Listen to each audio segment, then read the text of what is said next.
welcome everybody. This is episode 42 of the DogBone podcast. This one is going to be, we just recorded a few, did some stuff off of questions, training questions that we've gotten on our Facebook, different social platforms. Love doing those. I think they're real valuable.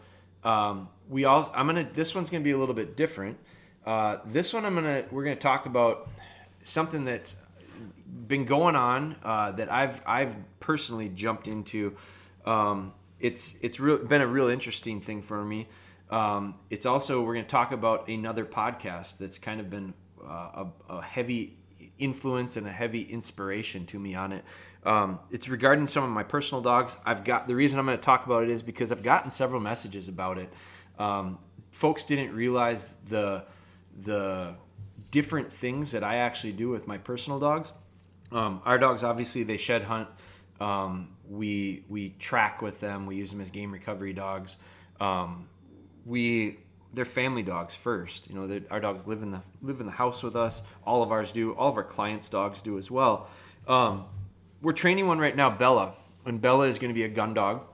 She's also going to be a tracking dog. She's going down to Illinois Whitetail and Waterfowl, which is an outfitter down in southern Illinois. So we just got done with Cody Go Back. Cody Go Back is a series. Cody's actually in Saskatchewan right now on a snow goose hunt. They're shooting some ducks too, I think.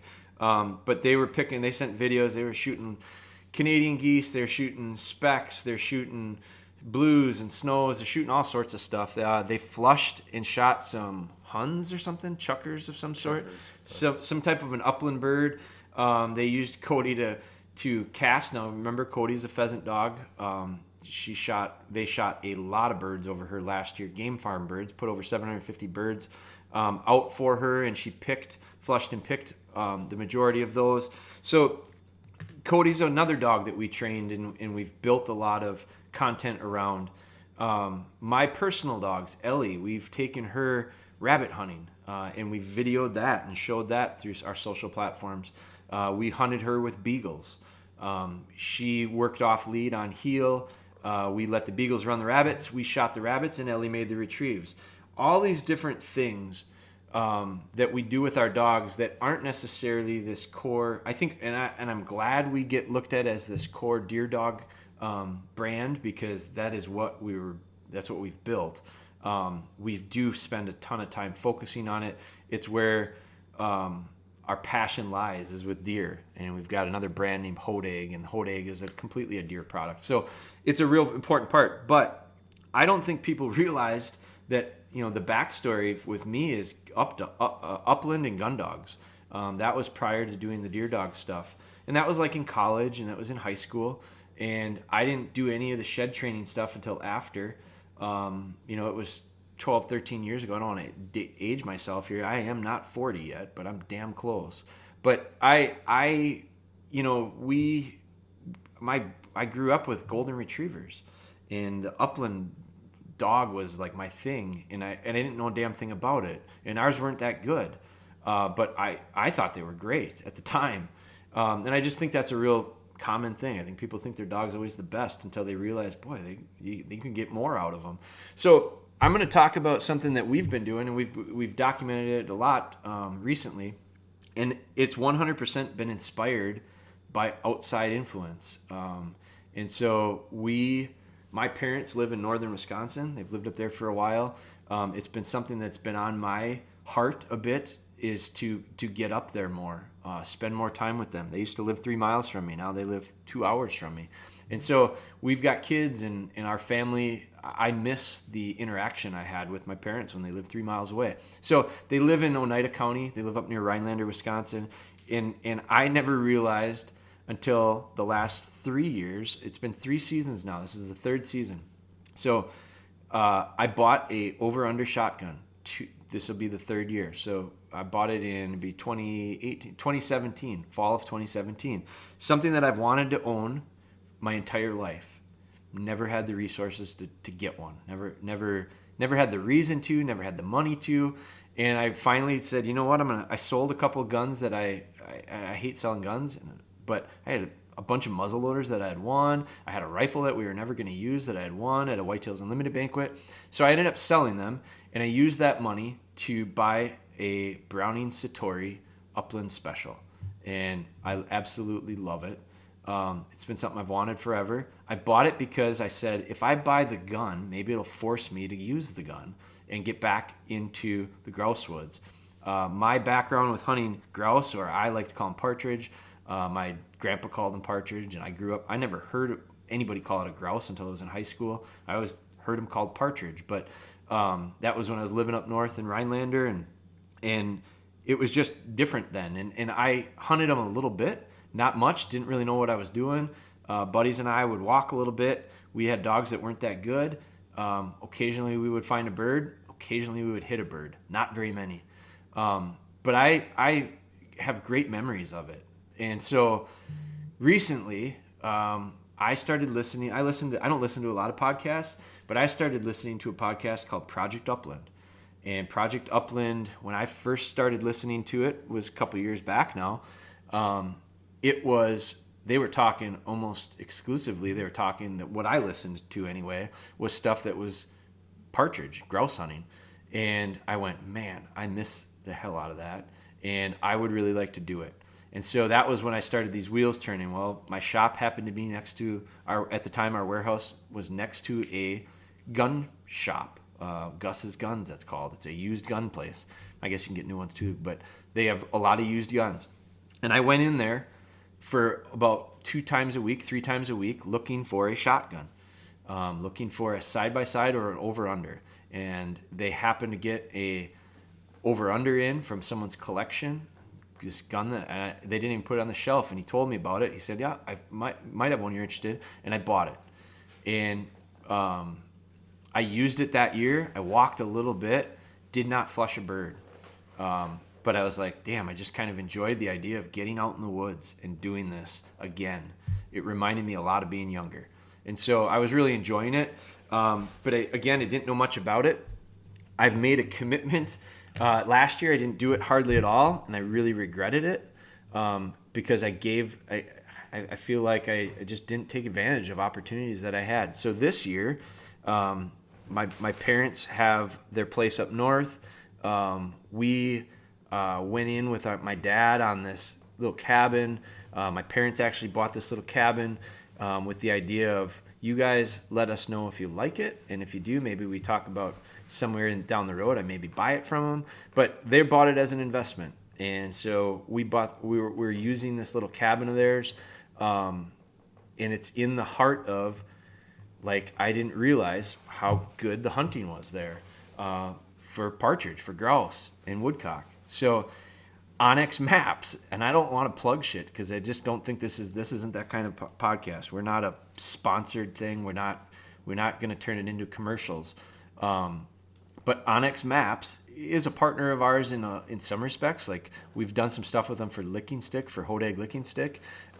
We've done some giveaways with memberships to Onyx. We used the Onyx Maps last year, and my son killed a giant deer, and we really used the Onyx Map as a tool to mark certain locations and plot out trail cam videos that we were getting on the Licking Stick. And so we used it as a tool.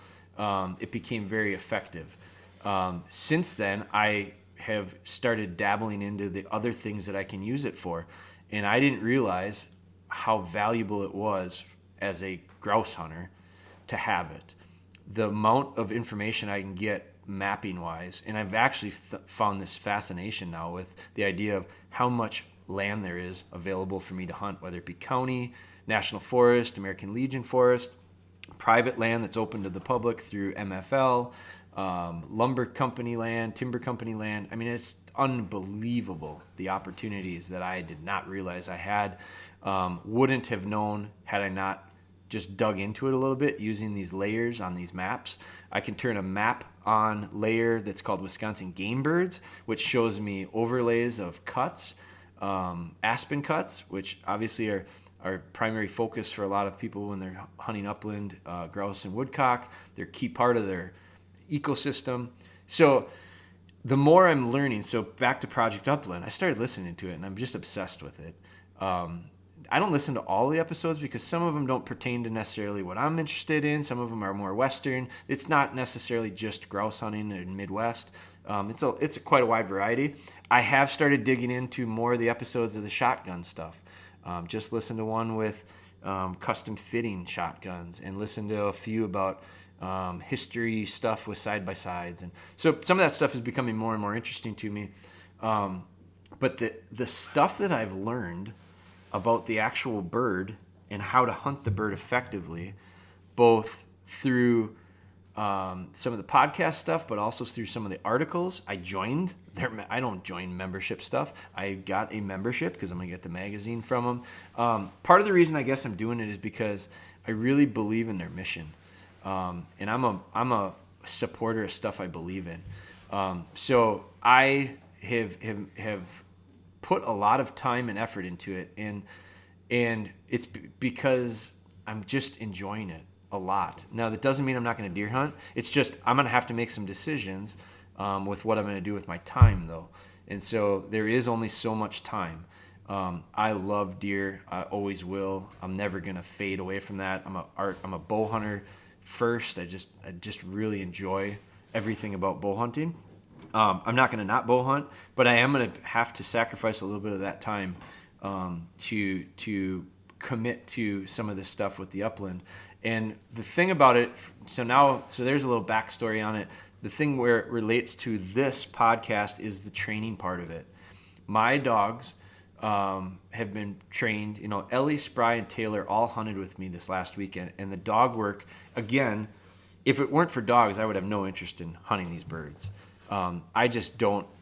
I don't understand. I would never walk through what I walked through. I would never put the miles on. I would never do what we did this last weekend just to shoot that bird. Like, it's not. I love the bird. I think it's beautiful. I think it tastes delicious. I think it's a challenge. The challenge. Hard enough to get a shot. Hard enough to make the shot when you do have it. Like, unbelievable challenge. So I really enjoy the sport because of that. But if it weren't for the dogs, I wouldn't do it. I absolutely can't get enough of watching the dogs work. I'm very interested in getting a pointing dog. I've talked with a handful of breeders to this point. I'm not even set on the breed yet. I'm in between a setter, and of the setter, I'm in between 3 different varieties of the setter and the pointer. I'm interested in a couple kennels that have pointers. I am going to 100% invest a lot of time into digging into finding the exact right dog for me. And I don't know that I'll find the right exact dog the first shot, but I'm going to eliminate things and I'm going to make a real educated guess at the first pointing dog that I get. I'm very interested in training one.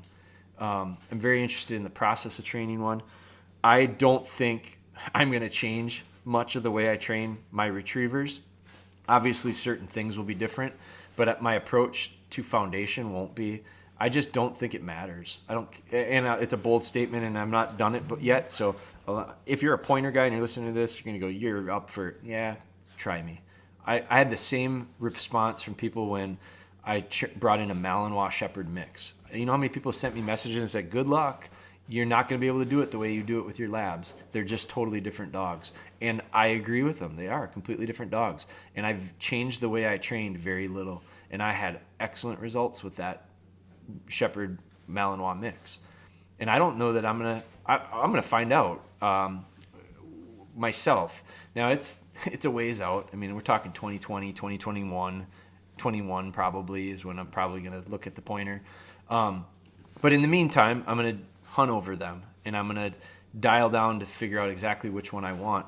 But back to my dogs, and I had this conversation with a guy that is very, very well seasoned in pointing dogs. He's owned some, lots of them. He's owned labs. He's owned different styles of dogs. And one of the things he said to me was, I'll be honest with you, Jeremy, he said, you'll probably bag more birds and have more success with your flushing labs than you may with a pointer. And I said, that might be. But I do think there's a bit of romance to the idea of hunting over a pointer. I think there's a bit of romance. There's a romantic aspect to the idea of upland in general. And I think part of it is exactly counter to what he's saying. I am not doing this, and I don't do this to base success on the number of birds I put in the bag at all. If I did, I'd be real disappointed. I just love the idea of this culture of hunting is not so much about how many birds we killed. In fact, a lot of guys just count the flushes. Like that's a win for them. And I don't necessarily disagree with that. I used these retrievers this weekend and absolutely loved the hunt with them in the thick woods. Most of the birds we flushed 36. We had 36 grouse flushes and 2 woodcock, and we had 5 opportunities for shots. I had 5 opportunities for shots, and I hit 2, which I can't believe. A lot of luck involved, probably, but the 3 that I missed were better opportunities. I probably should have hit those more so than the ones I hit. But anyway, that's just part of it. But I just think that working my dogs on this upland, they're limited with the amount of upland experience they have. A few of them, Ellie, Taylor have hunted some pheasants. We've picked with them. We've picked birds with them from like a dove standpoint, from a duck standpoint, from a goose standpoint. We've done that. But the quartering and casting has been limited. But the control level that I have with these dogs has made it just a really easy transition. So I don't think you have to choose one or the other. I think this is going to be a great test. It's going to be a great case study for a guy that is not a committed, over-the-top upland hunter to find upland success working their dogs, training them to be shed dogs, tracking dogs, gun dogs. And I'm excited to show that because I think there's a lot of people in my position that have dogs that are similar to mine and wouldn't mind doing a little bit of everything with them and don't necessarily have to not do it well. I think there are very few people that would have hunted over those dogs last weekend and said that was not a good experience with those dogs. I mean, it was really cool because each one has their own style. Ellie's style is beat the brush. I love her in the brush. She'll go out 15 yards to 20 yards, move off the trail to the right or the left, and she will work that cover steady. And then she always comes out behind me. So she always half moons it and comes out behind me, and then she goes past me, and then she works to the left or to the right again. And every flush that we had, Ellie was in on. It was almost always Ellie. Now Spry, who has not picked birds before, she's 2.5 years old. She picked some doves, but that was it. This is her first season out. She works very similar to Taylor. Taylor is a straight out dog. They like to work the trail out, get wind, and then go work into the cover. Ellie just goes to the cover and works. And so what those dogs learned really quickly was when Ellie goes in there, they're always late to the game. And Ellie would flush, and then Spry got real excited and would go in and work. And watching the style of her, she's got more style than any dog I own. Her tail action is the best. Her body language is the best. So over the course of the weekend, she started to realize, I think, and figure out the good stuff doesn't come necessarily if I'm waiting on the trail. I do have to get into that cover a little bit, and it's just putting the pieces together for her. One thing that she did really well for me, but it's something also that we're going to have to work on, is Ellie and Taylor were out flushing. They were out in front of me. I couldn't see them. I had Spry on heel, off lead. So she was just in heel position. I very rarely worked all 3 dogs together. Most of the time it was 2 working together and 1 on heel. And I just rotated them, kept them fresh, but it also built in control and steadiness, which is just piggybacking on all the stuff we do from a training standpoint. But Ellie and Taylor were out. Spry was on heel. Dogs got birding, I could tell, and all of a sudden the wood started to erupt. They just flush. They're down in a hole, and I can't see them, and these birds are getting up, and I can't even see the birds. Well, I saw one bird get up and came up, and I shot that bird and hit it, and it fell, and it went down. But it was flopping. I just winged it. And so Spry was on heel, and the other 2 were down there and still flushing. It was a family group of birds, so they were still flushing. I was hearing birds continue to get up. So I took Spry, who marked that bird down off heel.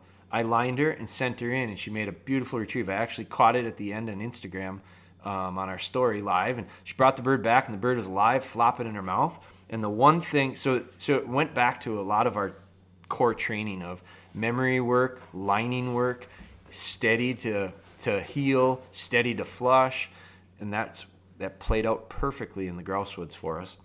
But when she came back, she was a little hard-mouthed, and I don't think she wasn't chomping, but she was putting a little more pressure on than I wanted. So what it told me was, we're going to go back with her on cold game. She's not hard-mouthed. She's going to go back to cold game, deliver nicely, deliver easy. I kept reminding her, easy, and then release. So, but that bird was alive and flopping, and I think that was part of her pressure that she put on the bird. So we're going to use some pigeons, live pigeons with her. I'm going to film all that stuff. I'm going to show that stuff, but we're going to transition and build off of something that came up last weekend with her delivery on a live bird, and we're going to try to improve on it. But as the season goes on, we're going to spend some time hunting the partridge. And I don't care if some guys call partridge, I guess, road hunting them, and I call them partridge all the time. So it doesn't matter. It depends on how you want to describe them. But grouse, partridge, whatever you call them, woodcock when the season opens. I have to send out a thank you to Project Upland on it, because it's what really pushed me over. And I'm really enjoying getting the information, getting more and more information from them. I recommend it if someone's interested. I recommend the idea of multiple species hunting with your dog. I think you're crazy to just do one thing. Now, I understand. There's some of these bird guys, these grouse guys, these partridge guys, these woodcock guys, they're very into their pointing dogs. I get it. That breed is built for that. I think they're nuts to just hunt grouse with them. If I were them and I'm that into upland, I'm probably going to hunt pheasant with them. I'm probably going to hunt chuckers. And I think that's on the list for most of those guys to do that. Are they going to duck hunt with those dogs? Maybe not. Some of them. Now, some of them I think are pretty versatile. Some of them, NAVDA is built for that kind of stuff. So some of these breeds, definitely both. Me personally, this is, and I say it with the risk of offending probably some people. I'm not the side by side. I'm not the setter guy, the pointer guy, the purist of this, and this. That's not me right now in my life. I like to do a little bit of everything. And so I personally, I also think about it and I go, if I want a pointing dog, I'm going to get a pointing dog. My pointing dogs, I don't care if they retrieve when I get one. I'm not looking for a pointing dog to be my retriever. I'm looking for the pointing dog to point. I have retrievers, and one of my big long-time goals has always been work a pointing dog and one of my retrievers together. It's the same scenario that we had this weekend where my flushers flushed with one of them on heel, and that heel dog became my retriever. Well, and that's part of why I will continue to practice the idea of always having these dogs throughout the weekends or weeks or whenever I'm hunting. I'm always going to have them working off lead in heel position at times. I've got buddies that have pointing dogs that I can't wait to hunt with them because my dogs will likely heel the majority of the time. I'll use them to flush. I'll use them to retrieve. I'm going to see how that goes with hunting with the pointing dogs. But I don't disagree with my buddy. I think my buddy's maybe right. I might shoot just as many birds with a flushing dog as I would a pointing dog, but it's a different type of hunt. And I'd like to experience both types of it. I'm not going to be snobby about one or the other. I want to do both. I probably want to do more than just both. And so that's the direction I'm going to go with it. I think it's just a personal choice.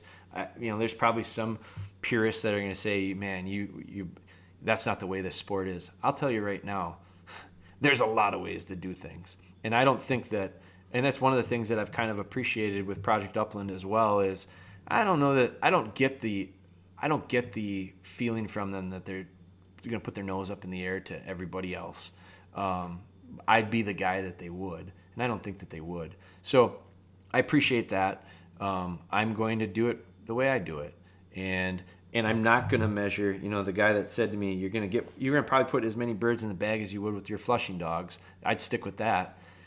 Yeah, that's if I gauge the success of my season this year, hunting upland, if I gauge it based on the number of birds I put in the bag, I think I missed the boat. And so I don't want to get to that point. I am loving the other parts of it. I'm loving the idea of exploring. I get tired of the public land push. I mean, I love it. I think it's great, but I get tired of it, of people being elitist because they hunt public land. I think it's great. Go for it. I think it's pretty cool to be private landowners. I love managing property. I can't manage public land. I can't put food stuff in. I can't plant stuff. I can't do my own timber improvements. I can't. So I love private land, and I love the idea of owning property. It's just a personal thing. But I do get the idea of how cool it is to have open acreage to hunt, especially a bird like this, because I think you need stuff like, I think you need it to be able to do this. I don't think you can, I'd never be able to afford enough to do it well for a bird like this. But it's just really cool to see the ecosystem and understand the ecosystem and how it ties to management practices when it comes to timber and management practices when it comes to different landscapes and see wildlife thrive. And I think using the idea of, and this is all stuff I've heard now on Project Upland podcast, is the way that grouse, that partridge becomes a barometer for the health of the woods. To me, it's fascinating. And it's not just benefiting those birds, it's everything else. So I am kind of falling in line and loving the idea of digging into an Onyx Maps and just starting to figure out, once I go in the woods, seeing what that looks like in comparison to what the map looks like from an aerial photo or a hybrid photo, or understanding the topo impacts of whether I'm going to be on my knees in water or I'm going to be, up to my ankles and I can walk through it with rubber boots. So, and then figuring out how that ties back to where the birds are. We did not flush a bird. We did not flush a grouse in an aspen cut this weekend. They were all in a little bit more mature timber. I never would have guessed that.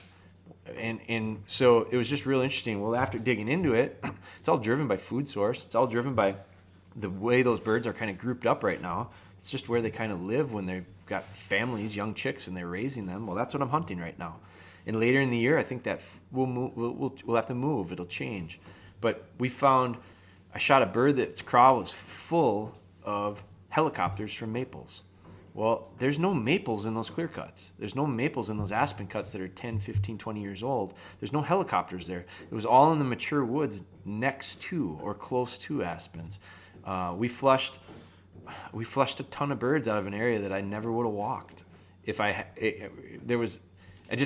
wouldn't have walked it, but we got 15 yards from the truck and we flushed one and we kept going and we kept going and kept going. We just kept getting into them, and it looked nothing like the cover that I thought it would need to be. So real interesting, probably a little off track of what we normally are talking here, but it's something that we've been posting a lot about it, and so I've started getting questions and started getting some messages about it, and we thought we'd hit it up here on our podcast. So that's, what was that, number 42, Ben? 42, man. She's in the books. It's the year of the grouse, maybe, partly anyway. So we're going to do some of that, and we'll be sharing that, and just kind of gives you a heads up on where we're going with it and why we're doing it.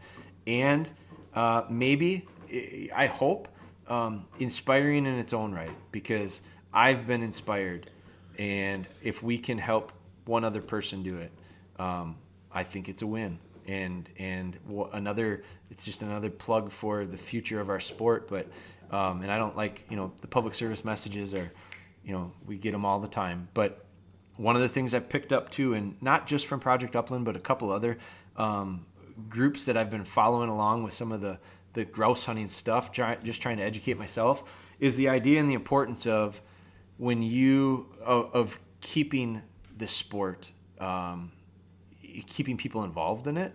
So one of the things I am going to make a point of, and I actually think it was a Project Upland podcast that I heard them talking about. I think it was the president of the Rough Grouse Society was talking about it, which I became a member of. I've been members of these different groups in the past, and I decided, I have to do my part as well. So I rejoined them all. I've been members of them all throughout my life. I've joined them all, but So this I think it was an interview with him, and he talked about bringing and introducing someone new to the sport, introducing someone new to this lifestyle. And so it doesn't necessarily, I don't know that I'm necessarily going to pick someone that's never hunted before, well, maybe. But I talked with my wife about it last night. I said we should think about, who could we take? And I don't like taking people and not having success. And so we've found a little bit of success. I'm getting a little bit better at trying to figure the game out a little bit. So who can we bring to learn it with us?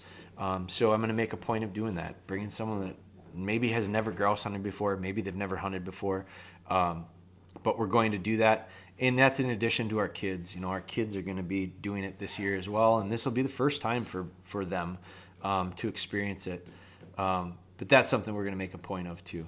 I just think it was a real interesting point the guy made. He said, if every hunter took one more person, just one person this year, and I'm not saying do it every weekend or every day or whatever, but if you took one person this year that's never done it, you in reality, the fact of the matter is if every person that did that took one person that had never done it, you literally double the number of people that have experienced it that year. So it's not that hard to do, and so we're going to do it.